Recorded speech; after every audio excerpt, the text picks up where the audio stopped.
ఏమండి పిఠాపురం వర్మ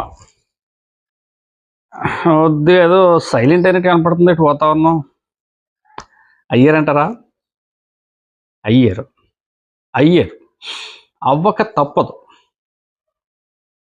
అసలు ఈ సైలెంట్ అవ్వటం ముందే అవి ఉంటే ఈ తలపోట్లు ఉండకపోయేదేమో. మేబీ ఏదో క్షవరం అయిన తర్వాత వివరం వచ్చినట్లు ఇప్పటికి సైలెంట్ అయ్యాడు. ఇంచేతంటే ఓ పక్కన అతనికి సిజరింగ్ పడిపోతూ ఉంది అతనికి. ఎలాగంటే ఓకే, టీడీపీ అధికార పద్ధతి, చంద్రబాబు నాయుడు గారితో మంచి సాన్నిధ్యం, చంద్రబాబు నాయుడు గారి దగ్గర ఇతనికి మంచి బాండింగు, గుర్తింపు అన్నీ ఉన్నా పిఠాపురం ఎమ్మెల్యే ఎవరు? పవన్ కళ్యాణ్ గారు. ఆయన జనసేన అధినేత, ఇతర మిత్రపక్షమే. అతన్ని కాదని రాజకీయం చేసే అంత స్వేచ్ఛ ఇతనికి లేదు.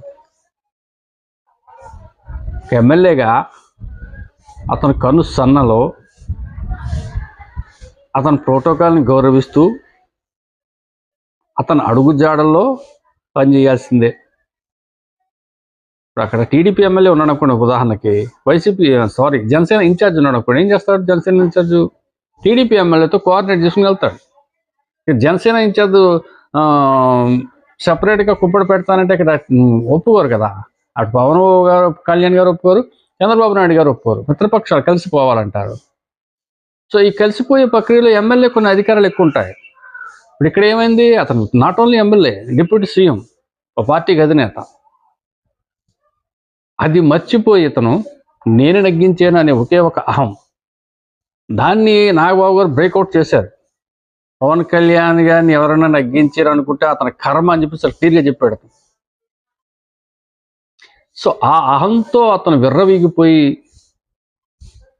రావాల్సిన పదవిని అతనే కాలుతో తన్నేసుకున్నట్టు అయిపోయింది.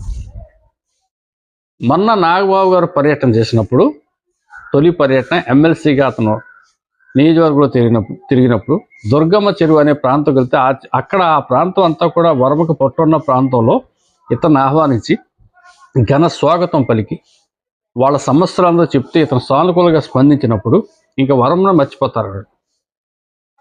బ్రహ్మాండంగా వాళ్ళందరికీ అన్ని పనులు చేస్తానని నాగబాబు గారు హామీ ఇవ్వటం జరిగింది. అక్కడికి వర్మ గారికి ఇంటిమేషన్ లేకపోవటం, వర్మ గారు అంచలేదో జై వర్మ అంటూ రకరకాల ఏదో చిన్న చిన్న ఇష్యూస్ జరిగినా కానీ ఫైనల్గా ఏం తెలియదంటే పిఠాపురం